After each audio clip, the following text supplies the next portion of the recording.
Thompson Pro Strongman here. Welcome to episode 2 of So You Want to Be a Pro.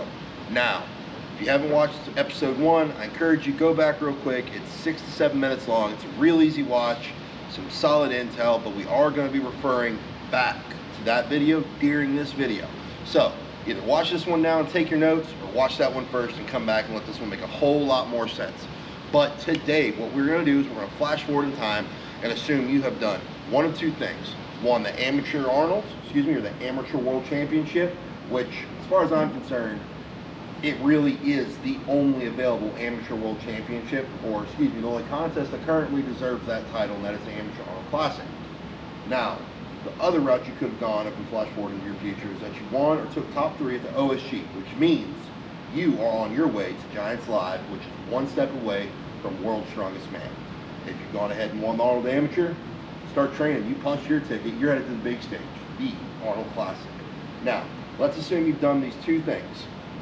There are some things that are going to start happening to you pretty fast in terms of people are going to start trying to hand you gear, hand you contracts. You're going to want your face here, your face there. It's not like you're going to be the new Michael Jordan Strawman or anything, but if you're not accustomed to these things, it's going to come pretty quick. And every offer you're going to look at, you're going to think it's the greatest thing in the world. Well, if you're like me, and my very first sponsor was Cerberus USA, I was picked up by a very reputable company. Everything was straightforward. There's a reason why I've stayed with them for this long, and I will continue to stay with them. Now, that primary reason being is transparency. If somebody's going to reach out and offer to sponsor you, or they're going to send you an email, usually it's going to be a rep of that company, not actually going to be a board member. Well, that's one of the reasons why I went with Cerberus USA, because I was contacted by the man himself, Ken Nowicki, who runs the whole company. Now, they are an offshoot of Cerberus, which is based out of the UK. However, Cerberus USA is a kind of sister entity that essentially runs itself, and everything that they do with their athletes comes directly from Ken Nowicki. So that's the man I wanted to be speaking to. So somebody hits you up in your DMs, you get a letter in the mail, carrier pigeon, however the hell they choose to send it to you, you need to make sure you're talking to somebody who actually makes decisions. And if you're not, you need to start asking questions and doing some Google searches to try and get yourself in contact with that person. Because what you have is called chain of communications. And even when there's a piece of paper being handed to you, somebody else had to tell them to do something or to tell you something, which means there's been a break in the communication chain. And it's no longer you and another person, it's another person, then you. You want to be as close to the business as humanly possible, which means talking to the right people, or just quite frankly, asking to speak to the right people.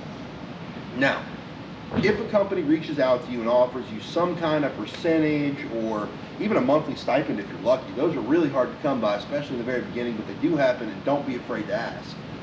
You need a contract with stipulations laid out. I expect this from you every month, I expect this from you every month, and more importantly, within that contract, they need to be your stipulations as well of what you would like to see. Okay, so that being said, now, second topic, contracts being the first, transparency being kind of like 1A. Let's skip all the way over to number 2. Number 2, not accepting an offer that is too big too soon. Meaning, the sport is not built around money. There are very few people who make money in the sport, but usually they're doing that from outside businesses that the sport has given them access to. That being said, somebody offering you free gear is pretty cool, but it's not a sponsorship until they are paying you money. Now, I hear everybody's gonna say, well, my discount code, I get commission. Yes, you do, but you're still working for that money. This company's going to hand you money guaranteed. On top of the commission, you are now sponsored. If that's not the case, you're an affiliate or you're an ambassador. Okay, at a bare minimum, if your social media following is relatively well established, they should be giving you something just for purchasing that real estate. The commission is what you get paid for working on your social media with that brand. It is not your sponsorship. That's a job for you at this point. You've accepted that. Now also, you need to treat it like a job. So, contract with stipulations, transparency, talking to the right people, and as well as understanding what is an affiliate program and what is a sponsorship. Now, there's nothing wrong with affiliate programs. I was one with Cerberus for years. and it worked out great in my favor. As a matter of fact, it's actually a great way to start, because then you get to prove to this company that you are worth something. Now, unfortunately, your social media doesn't really help with that too terribly much beyond that first grab and go. What really matters is how many people are using that code that you are given as part of your commission. Because what that does, it shows this company you are still relevant even outside of the direct contact with the sport. This meaning that the world of strongman is very small. Okay, if you look at the amount of money that's within the pockets of people who don't compete in strongman, there's a lot more there than there is within strongman. So them using that code is more of kind of like it's analytical data for them to look and say, well, this person here, new names coming in, new sales coming in. That's how you prove your importance. Also, keeping track of how much money you are making for them. So, simple math. You know, for instance, that if they give you $1,300 at the end of the month as your commission check, you made that company $13,000, right? Exactly. That's the way you need to be looking at this.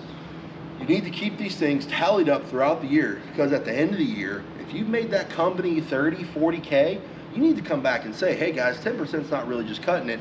Can we please renegotiate for a higher commission rate, or maintain my commission rate, but give me a stipend? Now, this is where things get kind of tricky. You do not need to accept a stipend until, essentially, you don't want to accept a stipend that is so large you can't live without it.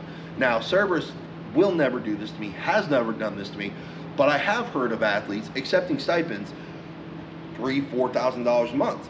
Hey, we're going to cover all your bills, you just need to train, and we're going to give you commission. Okay, well, that's pretty cool. Except for the issue then becomes, if they're giving you more money than you can do without, or that you cannot make yourself from somewhere else, it's essentially money you have to survive. They control almost every aspect of you, even outside of that contract, simply because at the bottom of that contract, it probably says, hey, if we don't like something you're doing, we're going to stop working with you, and not even have to tell you why. Most contracts come with something like that in the bottom, or it's basically, if you do anything we see fit and we discuss it and we don't like it, we're going to kiss you goodbye. Now, that's common. It's not necessarily a bad thing. It's smart for businesses to do that. But what happens when you decide to work with another company that's not a competitor, and it's not in your contract, you can't work with them, but then that company says, you know what, we've seen this, and this reason, like, started working with them, so we're just going to go ahead and pull that stipend away from you. Well, now you're out $2-3 grand a month. I don't know about y'all, but that's a lot of money for me. So the contract world gets really, really dicey depending on who you're accepting contracts from. So we have discussed, one, getting a contract, talking to the right people, transparency, making sure you're talking up the chain, negotiations, and keeping track of how much money you are making them, more so than what you're making yourself. The more money you make them, the more money you should make. But you need to have it in your head, when I make them this much money and I'm going to renegotiate my contract, this is the number I want.